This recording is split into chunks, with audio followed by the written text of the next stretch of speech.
Oke, ma- selamat siang, pagi, malam. Saya Adrian dan saya akan menjelaskan mengenai TP7.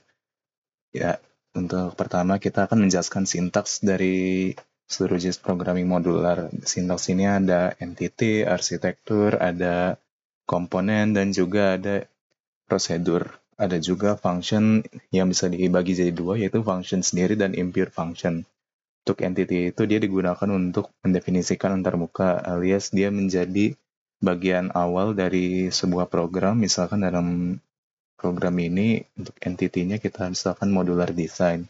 Bisa kita gunakan untuk memasukkan sinyal-sinyal input vektor dan output vektor. Untuk arsitektur itu menguraikan detail dari implementasinya entity tersebut. Jadi seluruh sinyal yang digunakan pada entity bisa digunakan pada arsitektur. Lalu untuk komponennya itu digunakan untuk mendefinisikan modul lain di dalam sebuah modul utama atau yang dikenal sebagai instansiasi. Untuk prosedurnya, dia itu sebuah prosedur seperti impure function ini, dia menjadi prosedur untuk memulai suatu proses. Nah, prosedur ini tidak akan mengembalikan nilai, tidak menghasilkan output secara langsung. Dan function itu mirip dengan prosedur, tetapi mengembalikan sebuah nilai dan digunakan untuk operasi sederhana seperti kalkulasi atau hitung-hitungan. Untuk impure function itu fungsinya tidak bersifat deterministik, artinya hasilnya itu dikembalikan bisa berbeda walaupun inputnya sama. Lalu untuk prosedurnya dapat dideklarasikan dalam dua lokasi utama, yaitu di dalam arsitektur dan juga di dalam package jika prosedur digunakan secara global di beberapa entitas arsitektur dalam proyek yang sama.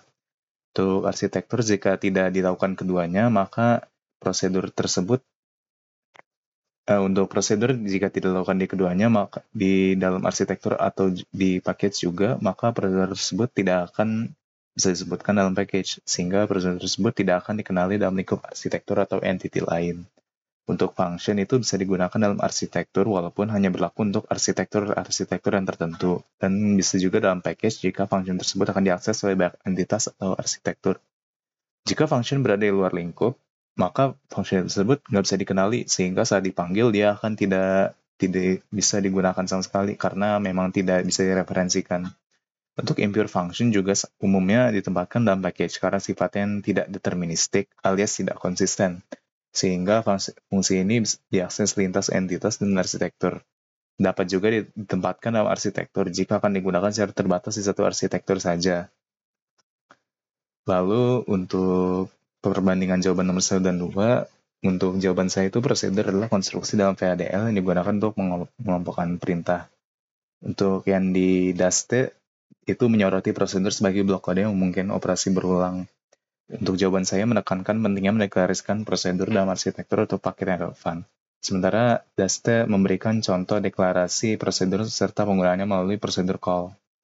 Untuk bagian function, saya telah mengidentifikasikan bahwa function berbeda dari prosedur karena mengembalikan nilai tunggal. Dasta mendukung hal ini dengan menunjukkan bahwa function dalam VHDL digunakan untuk kalkulasi yang hasilnya langsung bisa dimanfaatkan. Nah, untuk keduanya menekankan pada penulisan function yang lebih ringkas untuk operasi yang hasilnya dapat dihitung dari parameter input. Untuk jawaban saya mencakup lokasi penting untuk import function dan paket atau arsitektur yang tepat. Nah, di DASM menyatakan bahwa import function bergantung pada faktor eksternal sehingga bersifat non-deterministik.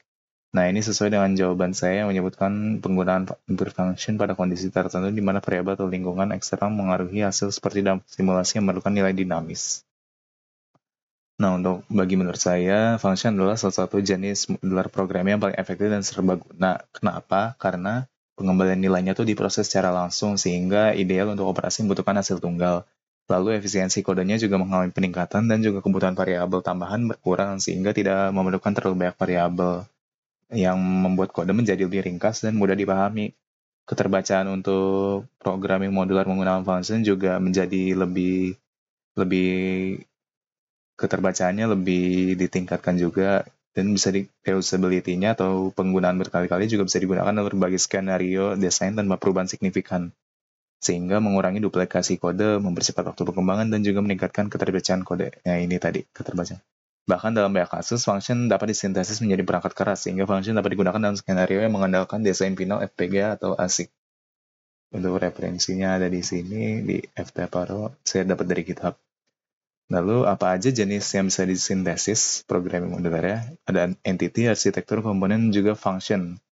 Nah, function ini kecuali kalau dia impure function, dia tidak bisa disintesis karena hasilnya tuh non-deterministic, sehingga tidak konsisten. Dan juga hasil berbeda ini input yang sama tergantung pada faktor eksternal. Ketidakpastian ini membuatnya tidak dapat disintesis karena memerlukan fungsi yang menghasilkan hasil konsisten dalam setiap siklus clock.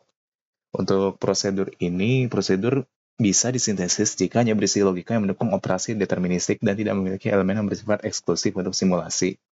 Prosedur yang mengakses sinyal eksternal atau melibatkan waktu biasanya tidak dapat disintesis, seperti penggunaan clock.